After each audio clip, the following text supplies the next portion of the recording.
In the autumn of 1963, deep within the classified archives of the Baikonur Cosmodrome in Kazakhstan, a single file folder bore the designation Cosmonaut 0.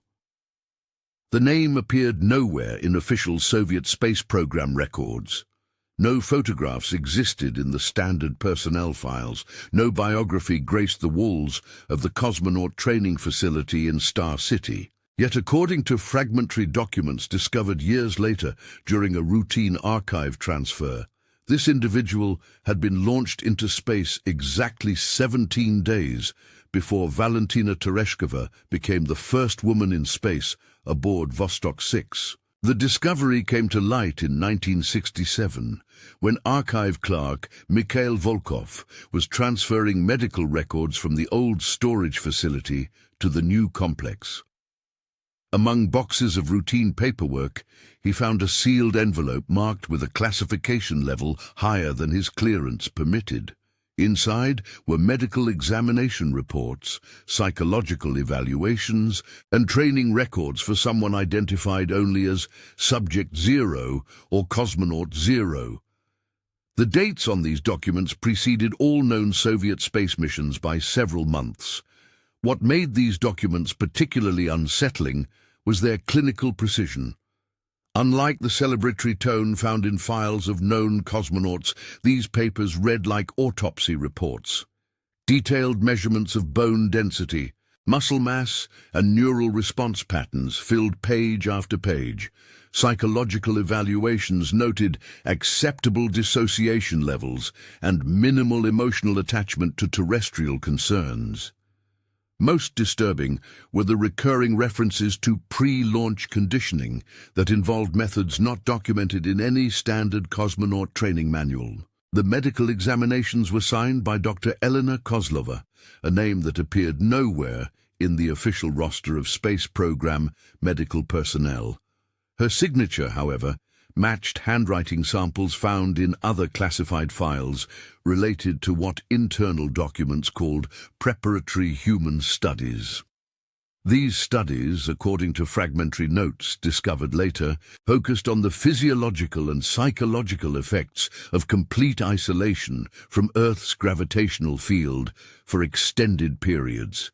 According to the scattered documentation, Cosmonaut 0 had been selected not from the usual pool of military pilots, but from a group described only as suitable candidates with minimal social attachments. The selection criteria differed markedly from those used for official cosmonauts.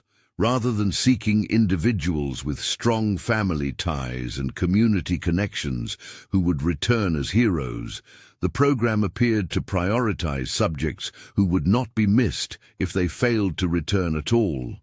The training regimen outlined in these documents bore little resemblance to the rigorous but humane program described in official Soviet space literature. Cosmonaut 0 underwent extended periods of sensory deprivation lasting up to 72 hours. Psychological conditioning sessions aimed to reduce emotional responses to isolation and fear. Medical procedures included experimental injections designed to alter sleep patterns and reduce the need for regular food intake. The goal, according to one partially legible memo, was to create a human being capable of indefinite survival in the void between worlds. The launch itself, if it occurred as documented, took place on May 29, 1963, at 0400 hours local time. Unlike the celebrated launches of Gagarin and subsequent cosmonauts, this mission was conducted under complete radio silence. No television cameras recorded the event. No dignitaries gathered to witness the historic moment. The only observers were a skeleton crew of technicians sworn to absolute secrecy under penalty of charges that, according to one document fragment, would result in immediate transfer to facilities from which return is not anticipated. The spacecraft used for this mission was designated Vostok 0, a modified version of the standard Vostok capsule with several critical differences. Internal life support systems were designed for missions lasting up to 6 months rather than the standard few days. Communication equipment was modified to operate on frequencies that did not correspond to standard Soviet space communication protocols. Most significantly, the ejection seat that allowed cosmonauts to safely exit the capsule during descent had been removed and replaced with additional life support equipment. Mission logs, written in the same clinical style as the medical records, documented the first 72 hours of the flight with disturbing precision. Cosmonaut Zero's vital signs remained stable. Communication was limited to brief status reports transmitted on scheduled intervals. No personal messages were exchanged. No expressions of wonder at seeing Earth from space were recorded. The transmissions, according to the transcripts, consisted entirely of technical data and confirmations that all systems were functioning within acceptable parameters. On the 4th day of the mission, the communications became irregular. Rather than the scheduled hourly reports, transmissions arrived at random intervals. The content changed as well. Instead of technical data, Cosmonaut Zero began reporting observations that did not correspond to known orbital mechanics. References to structures visible in the void and regular geometric patterns in the star field filled the transcripts. Ground control's responses, noted in the margins of these documents, suggested increasing concern about the psychological state of the subject. The final documented transmission came on day 7 of the mission.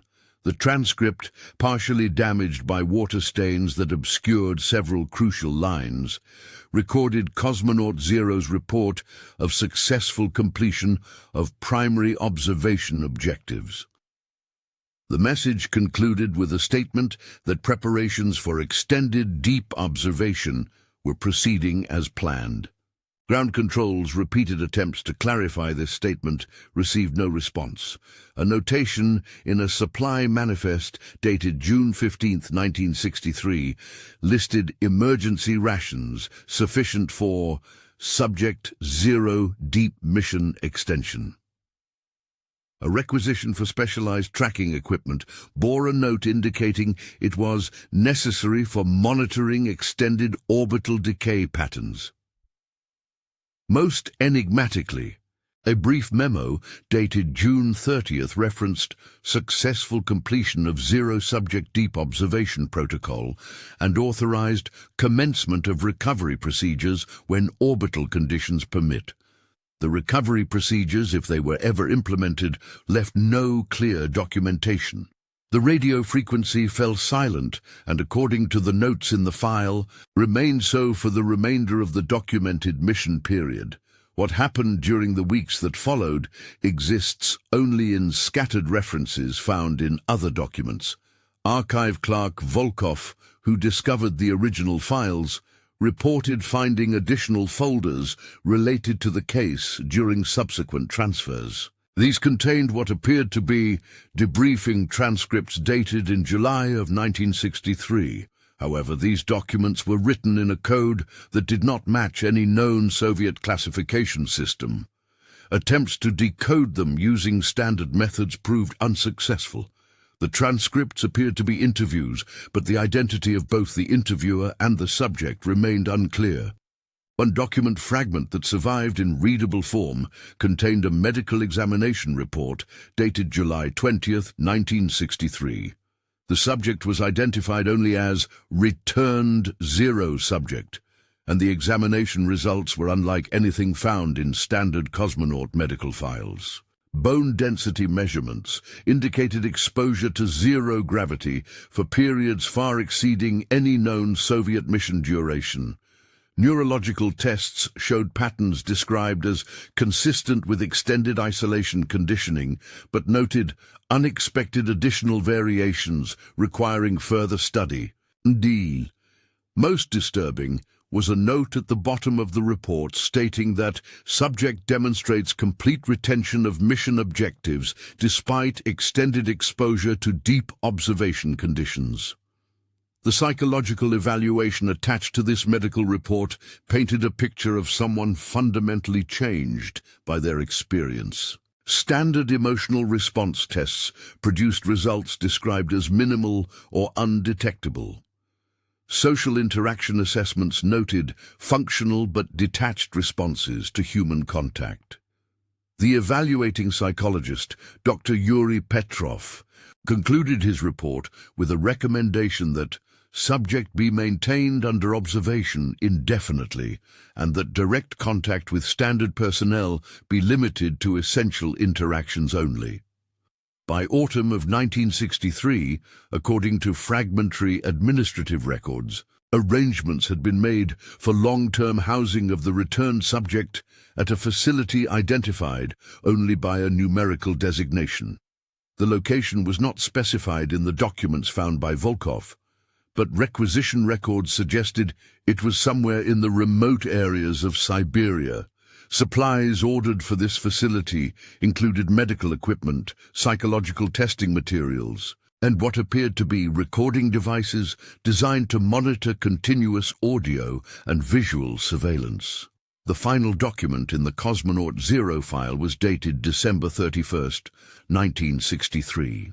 It was a brief administrative note stating that Subject Zero has been transferred to permanent deep observation status and that all related documentation should be sealed pending future review. The note was signed by someone identified only as Project Director and bore a classification stamp indicating the highest level of Soviet state secrecy. Mikhail Volkov, the archive clerk who discovered these files, reported his findings to his supervisor in early 1968. The response was immediate and decisive. Volkov was transferred to a different department within 48 hours. The files themselves disappeared from the archive system entirely. When Volkov attempted to inquire about their disposition, he was informed that no such files had ever existed and that continued questions about non-existent documents would result in disciplinary action. The story might have ended there, lost forever in the labyrinth of Soviet bureaucracy, if not for a chance encounter in 1969.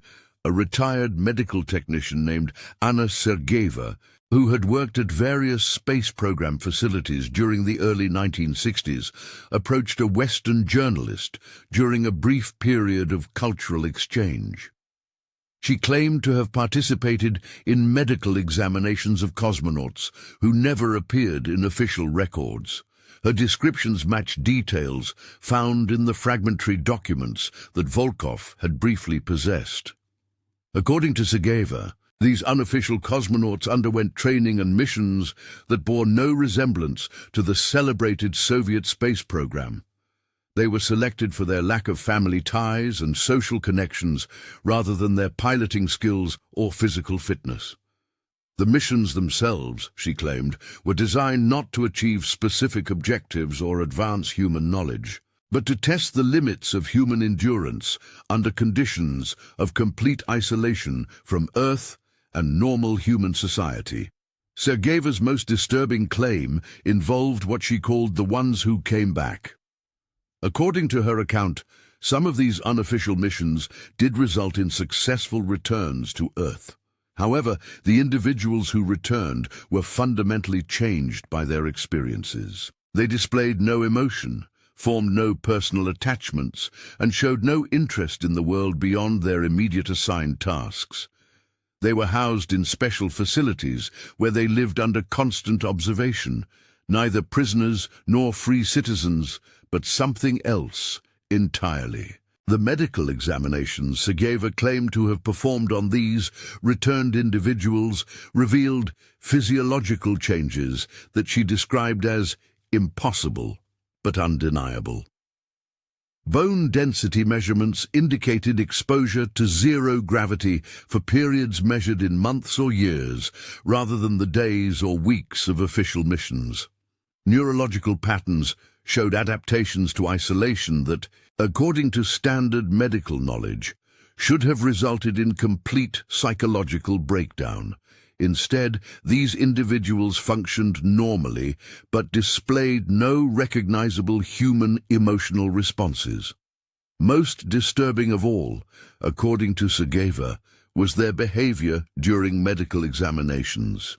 Unlike normal patients or even the highly disciplined official cosmonauts, these individuals showed no curiosity about their own condition.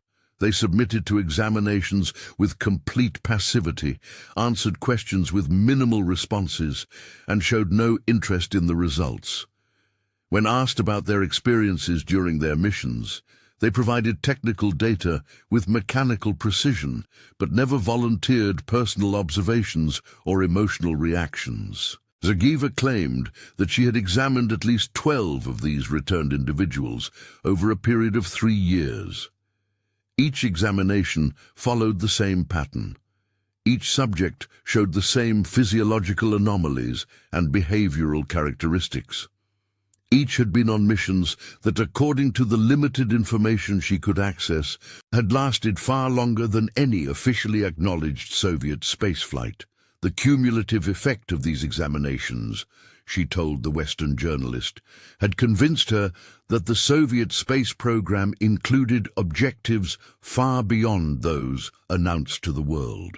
The journalist who interviewed Segeva attempted to verify her claims through contacts in the international space community.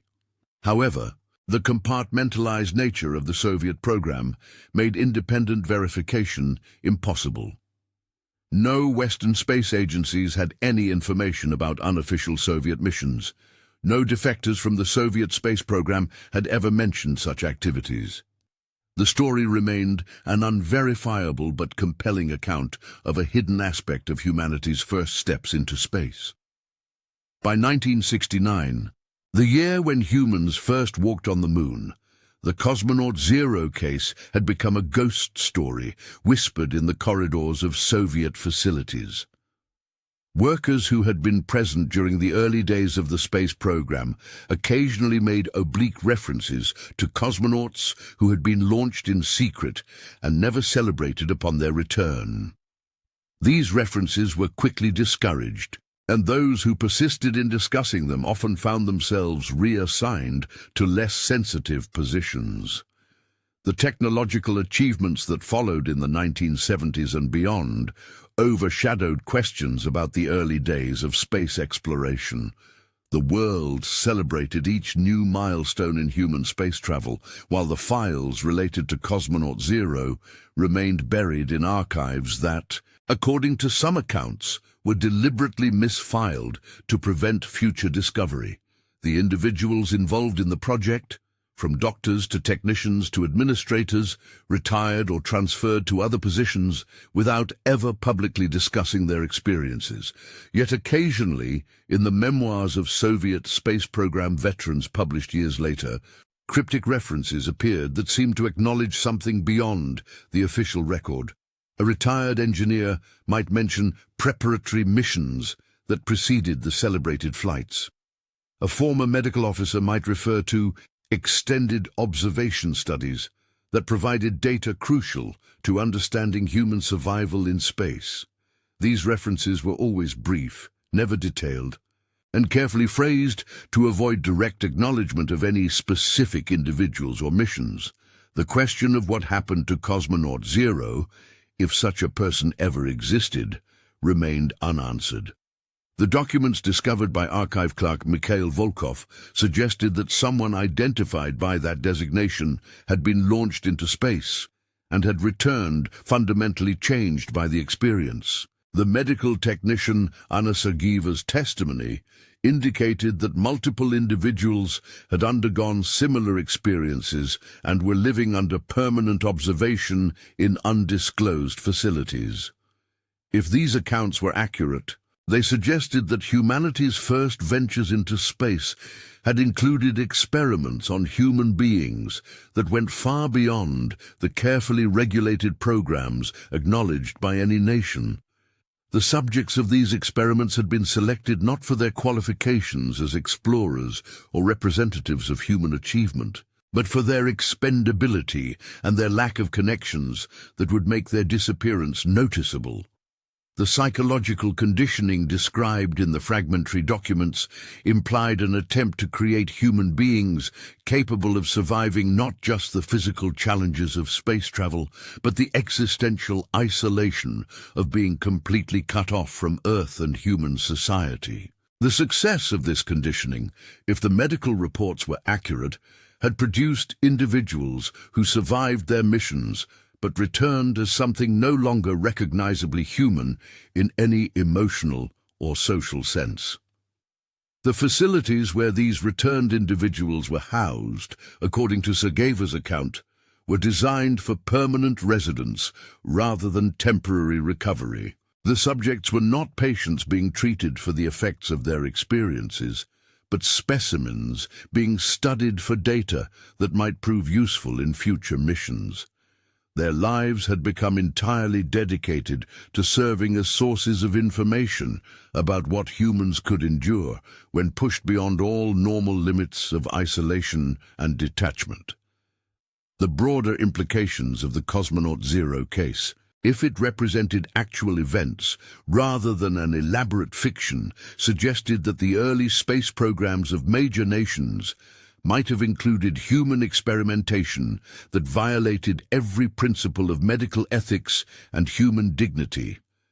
The subjects of these experiments had not volunteered to advance human knowledge or exploration, but had been selected and conditioned to serve as test subjects for procedures that were expected to fundamentally alter their humanity. The fact that such activities could be conducted within one of the world's most prominent space programs without leaving any trace in official records demonstrated the extent to which classified operations could remain hidden even within organizations supposedly dedicated to advancing human achievement. The individuals who planned, implemented, and covered up these activities had managed to conduct what amounted to human experimentation while maintaining the public facade of a program dedicated to peaceful exploration and scientific advancement. As decades passed and the Cold War ended, opportunities for verification of these claims became even more remote. Archives that might have contained relevant documents were reorganized, transferred, or simply lost during political transitions. Individuals who might have possessed direct knowledge of the events died or proved unwilling to discuss experiences that could implicate them in activities that violated both international law and basic human decency. The story of Cosmonaut Zero became one of many accounts that existed in the gray area between documented history and persistent rumor. Like other tales of secret government activities, it possessed enough specific details to seem plausible while remaining sufficiently unverifiable to be safely dismissed by those who preferred not to consider its implications. The truth, whatever it might have been, remained buried in archives that might no longer exist, or in the memories of individuals who had chosen silence over revelation. In the end, the case represented a question that extended far beyond the specifics of any particular space program or historical period. It raised fundamental issues about the extent to which governments and institutions might sacrifice individual human beings in pursuit of technological or scientific advancement. It suggested that even humanity's greatest achievements might rest on foundations that included suffering and exploitation that were deliberately hidden from public view. The individuals who might have been involved in the Cosmonaut Zero project, whether as subjects, researchers, or administrators, had all been required to participate in or maintain silence about activities that reduced human beings to experimental subjects. The psychological cost of this participation, whether on those who conducted the experiments or those who underwent them, represented a form of damage that extended far beyond any physical effects of space travel. The documents discovered by Mikhail Volkov, assuming they were genuine, provided a glimpse into a world where human value was measured entirely by utility for research purposes. The individuals selected as subjects had been chosen specifically because their disappearance or transformation would not be noticed or mourned by anyone outside the project itself.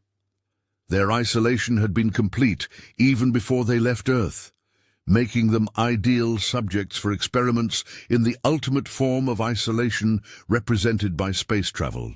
The medical examinations described in these documents suggested that the researchers involved had been studying not just the physical effects of space travel, but the psychological and emotional changes that occurred when human beings were completely separated from all normal social connections and environmental cues. The subjects had become living laboratories for understanding how much of human nature could be stripped away while still maintaining basic functionality.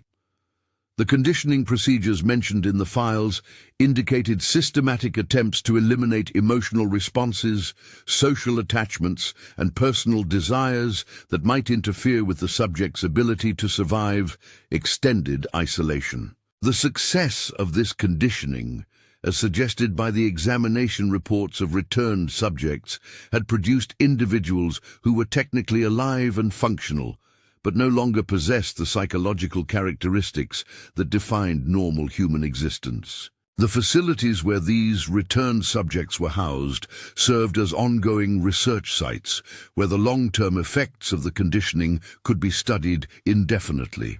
The subjects themselves had become permanent residents of a world where their only purpose was to provide data about the limits of human adaptability. Their lives had been reduced to a series of observations and measurements that might prove useful for future projects. The administrative documents that authorized and maintained these arrangements treated the subjects as resources to be managed rather than individuals with rights or needs. The clinical language used in all official communications about them eliminated any acknowledgement of their humanity or their suffering.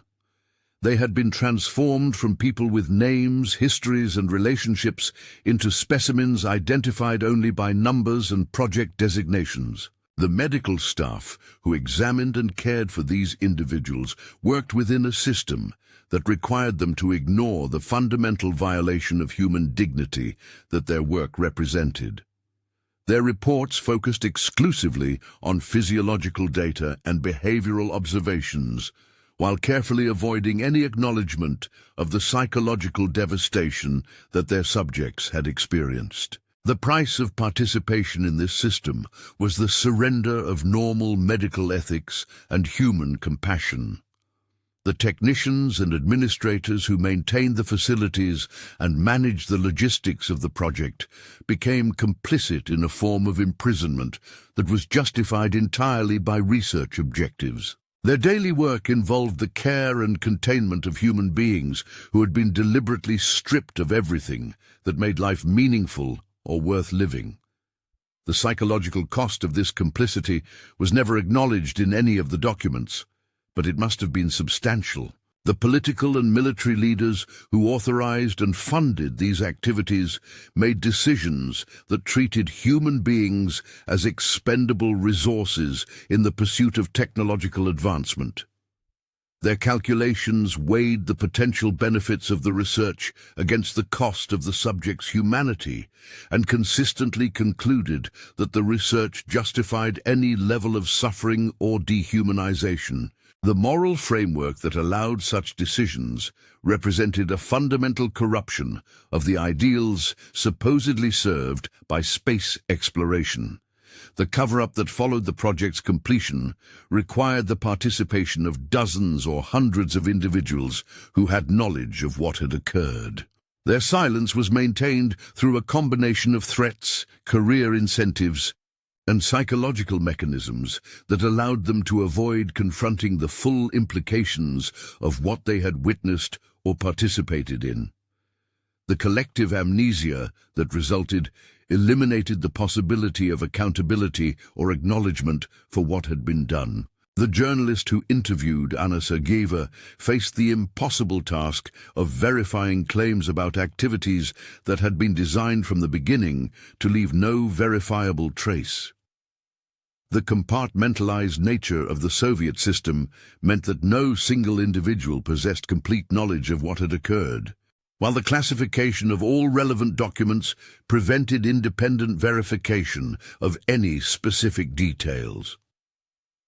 The story existed in a liminal space between truth and fiction, where verification was impossible, but the internal consistency of the account made dismissal equally difficult.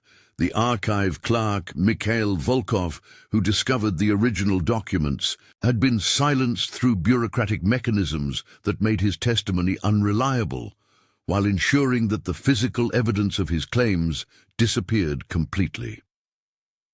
His subsequent career and life were undoubtedly affected by his brief encounter with information that he was never meant to possess. The psychological burden of knowing about events that he could never prove or discuss must have been considerable. The broader implications of the Cosmonaut Zero case extended beyond questions about any specific historical events to fundamental issues about the relationship between scientific progress and human dignity. If such activities had occurred within major space programs, they suggested that humanity's expansion into space had been built on foundations that included systematic dehumanization and exploitation of individuals selected specifically for their vulnerability and isolation. The technological achievements of the space age, celebrated as triumphs of human ingenuity and courage, might have been enabled by research conducted on human subjects who had been reduced to experimental material through deliberate conditioning and isolation. The heroes who walked on the moon and orbited the Earth might owe their safety and success to data gathered from individuals who had been sacrificed on the altar of scientific advancement without ever receiving acknowledgement or recognition for their suffering. The institutional mechanisms that allowed such activities to be planned, implemented, and concealed demonstrated the extent to which organizations supposedly dedicated to human advancement could become vehicles for human exploitation when operating under sufficient secrecy and with adequate political protection. The same bureaucratic systems that enabled remarkable technological achievements also enabled systematic violations of human dignity that were hidden from public scrutiny and accountability. The psychological and moral corruption required to participate in or maintain silence about such activities spread throughout the institutions involved, affecting not only those directly involved in the research, but also those who knew about it and chose to remain silent. The price of maintaining these secrets was the surrender of moral clarity and human compassion by everyone who became complicit in the system. The subjects themselves, if they existed as described in the fragmentary accounts, represented the ultimate victims of a system that valued technological advancement over human dignity. Their conditioning had been designed to eliminate their capacity for emotional suffering while preserving their biological and psychological functions for research purposes. The success of this conditioning meant that they continued to exist in a state that was neither life nor death, but something uniquely horrifying in its reduction of human existence to pure functionality. The families and communities from which these subjects had been selected never learned what had happened to their missing members. The selection criteria that prioritized individuals with minimal social connections meant that their disappearance was unlikely to trigger sustained searches or public attention. They vanished into a system designed to make them disappear without leaving any trace that their lives had ever mattered to anyone. The researchers who conducted experiments on these subjects worked within a framework that redefined human beings as experimental material while maintaining the pretense of scientific objectivity and medical professionalism.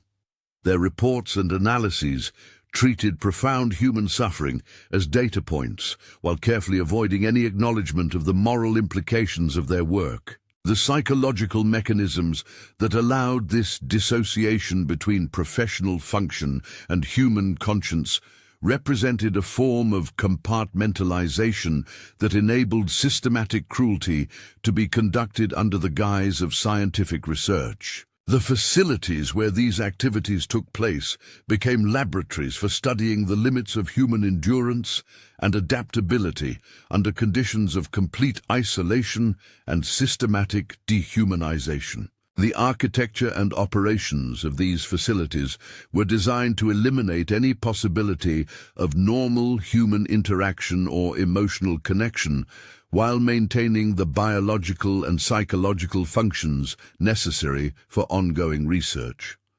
They represented a form of living death that was sustained indefinitely for research purposes.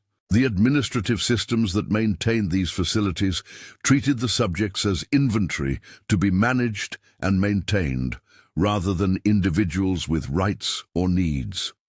The paperwork that documented their condition and care used the same language and procedures applied to laboratory animals, while carefully avoiding any acknowledgement of their humanity. The bureaucratic mechanisms that enabled this treatment represented a systematic dehumanization that was embedded in the very structure of the organizations involved. And somewhere in the vast expanse of Siberian wilderness, if the accounts are to be believed, the echoes of Cosmonaut Zero's journey into the void between worlds continue to resonate in ways that no official record will ever acknowledge. The monitoring systems that tracked these subjects recorded data continuously for years following their return from space. The information gathered from these observations formed the basis for protocols that influenced subsequent space missions in ways that remained hidden from public view. Every advance in life support technology, every improvement in psychological preparation for long-duration spaceflight, every refinement in crew selection criteria had been informed by data extracted from individuals who had been systematically stripped of their humanity for research purposes. The doctors and technicians who analyzed this data worked within a system that required them to treat human suffering as valuable information, while ignoring the moral implications of how that information had been obtained. Their professional advancement depended on their ability to extract useful insights from the systematic dehumanization of their subjects, while maintaining the clinical detachment necessary to continue their work. The psychological cost of this professional compartmentalization was never acknowledged or addressed in any official capacity. The political leaders who reviewed the results of these programs received reports that focused exclusively on technological and strategic benefits, while carefully omitting any details about the human cost of obtaining those benefits. Their decisions about future programs were based on sanitized summaries that presented the research as necessary and valuable, while hiding the systematic violation of human dignity that had made it possible. The moral blindness required to make such decisions represented a fundamental corruption of the ideals supposedly served by space exploration. The international space community that celebrated humanity's expansion into space remained unaware of the foundation of systematic human exploitation that had contributed to those achievements. The heroes who walked in space and landed on other worlds carried with them the fruits of research conducted on subjects who had been deliberately sacrificed to advance the same goals that the heroes represented. The irony of this situation was lost on a world that celebrated human achievement while remaining ignorant of the human cost that had made it possible.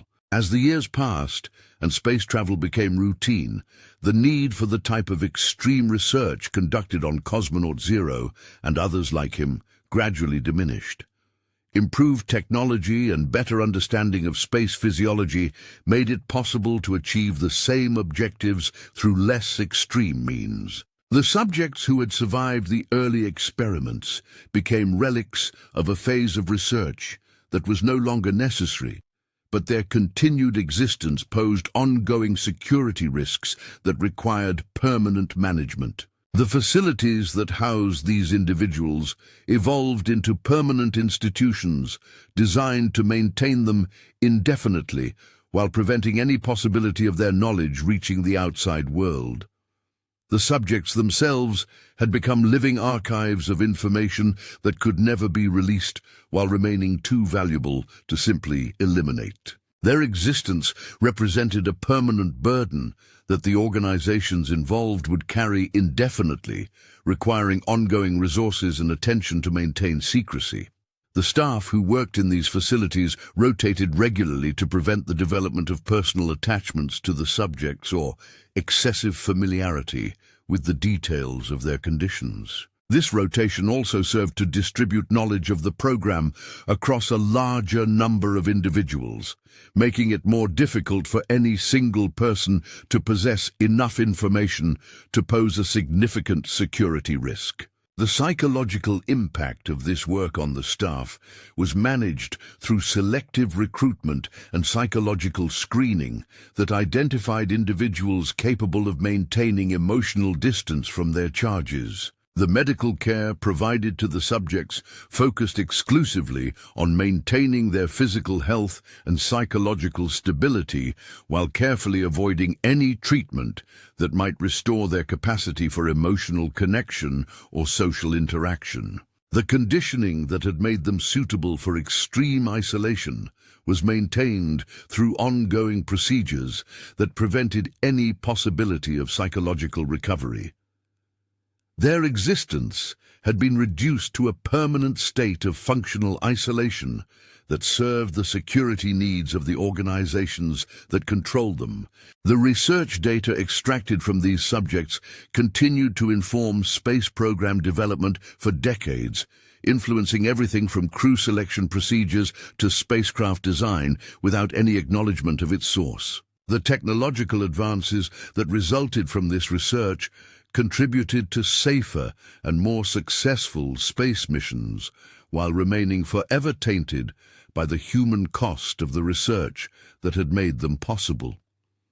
The moral compromise at the heart of these achievements represented a permanent stain on humanity's expansion into space. The archives that contained documentation of these programs were gradually dispersed and reclassified to prevent future discovery by researchers or historians. The paper trail that might have provided evidence of what had occurred was systematically eliminated through bureaucratic procedures that appeared routine but were designed to hide the evidence of systematic human rights violations. The institutional memory of these activities was preserved only in the minds of aging participants who had been carefully trained to maintain silence. The international agreements and treaties that governed space exploration in subsequent decades included provisions designed to prevent the type of human experimentation that had characterized the early programs. But these provisions were written in language so general that they could not address the specific abuses that had already occurred. The legal framework that emerged to govern space activities was shaped by knowledge of past violations, while carefully avoiding any direct acknowledgement of what had been done. The technological capabilities that emerged from decades of space research made it theoretically possible to verify some aspects of the Cosmonaut Zero story through satellite imagery or other remote sensing technologies. However, the facilities that might have housed such subjects were located in remote areas where monitoring would be difficult, and any remaining evidence would be carefully hidden or disguised. The same technological advances that might reveal the truth also provided better means of concealing it. The dissolution of the Soviet Union created opportunities for revelation as archives were opened and former officials became willing to discuss previously classified activities. However, the most sensitive programs had been compartmentalized in ways that survived political transitions, and the individuals with direct knowledge of activities like the Cosmonaut Zero program had been selected and managed in ways that ensured their continued silence regardless of political changes. The documents that might have provided proof had been destroyed or hidden in ways that made recovery unlikely. The space agencies that inherited the legacy of the early programs continued to benefit from research conducted during that period, while maintaining careful distance from any acknowledgement of how that research had been obtained. Their official histories celebrated technological achievements and human courage, while omitting any reference to the systematic exploitation that had contributed to those achievements. The institutional amnesia that resulted protected current operations while ensuring that the victims of past programs remained forgotten. The astronauts and cosmonauts who flew missions informed by research conducted on subjects like Cosmonaut Zero never learned about the source of the safety procedures and technologies that protected them. Their training included protocols developed from data extracted through systematic human experimentation, but this information was presented as the result of routine research and development. The moral burden of this knowledge was thus distributed across generations of space travelers who remained unaware of the foundation on which their safety rested. The families of individuals who might have been selected for programs like Cosmonaut Zero never received closure about the fate of their missing relatives. The selection criteria that prioritized subjects with minimal social connections meant that most disappearances went unreported or were attributed to routine migration or voluntary departure. The few families who persistently sought information about missing members encountered bureaucratic barriers designed to discourage further inquiry while providing no useful information. The psychological impact of participating in or maintaining knowledge about these programs affected thousands of individuals over several decades. Engineers, doctors, technicians, administrators, and security personnel all carried the burden of knowledge about activities that violated fundamental principles of human dignity and medical ethics. The cumulative psychological cost of this knowledge represented a form of moral injury that was never acknowledged or treated within the organizations involved. The international intelligence community that monitored space activities during the Cold War possessed fragmentary information about unusual Soviet programs, but lacked the access necessary to verify specific details about activities like the Cosmonaut Zero project. The compartmentalized nature of the most sensitive programs made them difficult to penetrate, even by sophisticated intelligence operations. The information that was obtained was often too fragmentary to provide a complete picture of what was occurring. The scientific community that built upon research conducted during this period inherited both the benefits and the moral burden of work that had been conducted through systematic human exploitation.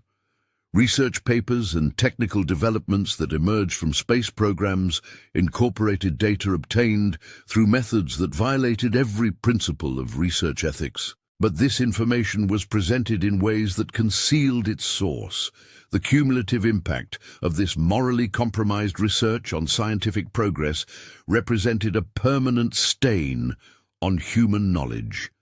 The subjects themselves, if they survived into the modern era, would exist as living witnesses to activities that their controllers could never acknowledge. Their continued existence would represent an ongoing security risk that would require permanent management through institutions designed to maintain them while preventing any possibility of their knowledge reaching the outside world. Their lives would have been reduced to a form of living death that served no purpose beyond protecting the secrets of their creators. The facilities that housed such subjects would have evolved over decades into institutions unlike anything else in human history. Neither prisons, nor hospitals, nor research centers, they would represent a unique form of human storage designed to maintain individuals who could never be released, while extracting whatever value remained from their continued existence. The staff who worked in such facilities would participate in a form of institutionalized cruelty that was justified entirely by security considerations. The bureaucratic systems that maintained these arrangements would have developed procedures and protocols that treated systematic human rights violations as routine administrative matters. The paperwork that documented the care and containment of the subjects would use language designed to obscure the reality of what was being done while maintaining the appearance of legitimate institutional activity. The moral numbness required to participate in such systems would represent a form of institutional corruption that affected everyone involved. As space exploration entered the 21st century and became increasingly commercialized and internationalized, the legacy of programs like Cosmonaut Zero became increasingly difficult to maintain. The decentralization of space activities and the involvement of private companies and international partnerships created new opportunities for information to emerge, while also providing cover for activities that might otherwise attract attention. The challenge of maintaining decades-old secrets in an increasingly transparent world required constant adaptation and vigilance. The technological capabilities that made modern space exploration possible rested on foundations that included systematic human experimentation, conducted under conditions of complete secrecy, and with no regard for the dignity or rights of the subjects involved. Every successful mission, every technological breakthrough, every expansion of human presence in space carried with it the legacy of individuals who had been sacrificed to make those achievements possible. And in remote facilities whose locations appear on no official maps, maintained by staff whose employment records exist in no standard bureaucracy, funded through budget lines that trace to no identifiable source, the subjects of humanity's first ventures beyond Earth continue their existence in a state that represents neither life nor death, but something uniquely horrible in its reduction of human beings to permanent sources of data for research that has long since achieved its objectives. The moral debt represented by this legacy could never be repaid because it could never be acknowledged. The sound that still echoes is not the triumphant roar of rocket engines carrying heroes to the stars, but the silence of voices that were systematically eliminated to make those journeys possible. It is the silence of individuals who gave everything for humanity's expansion into space, while receiving nothing in return except the guarantee that their sacrifice would never be acknowledged or remembered. It is the silence that surrounds activities so morally compromised that they can never be discussed, never be justified, and never be forgotten by those who know the truth. In the end, the story of Cosmonaut Zero represents more than just one individual or one program or one moment in history. It represents the fundamental question of what humanity is willing to sacrifice in pursuit of its highest aspirations. It asks whether any achievement, no matter how magnificent or important, can justify the systematic destruction of human dignity and the reduction of individuals to experimental material. It suggests that some of humanity's greatest accomplishments may rest on foundations so morally compromised that acknowledging them would require confronting truths that we lack the courage to face. The files may have been destroyed, the witnesses silenced, the evidence eliminated, and the truth buried beneath decades of institutional secrecy. But somewhere in the vast darkness between the stars, the echo of that first unofficial journey continues to resonate, carrying with it questions that humanity may never be ready to answer about the true cost of reaching for the infinite void above.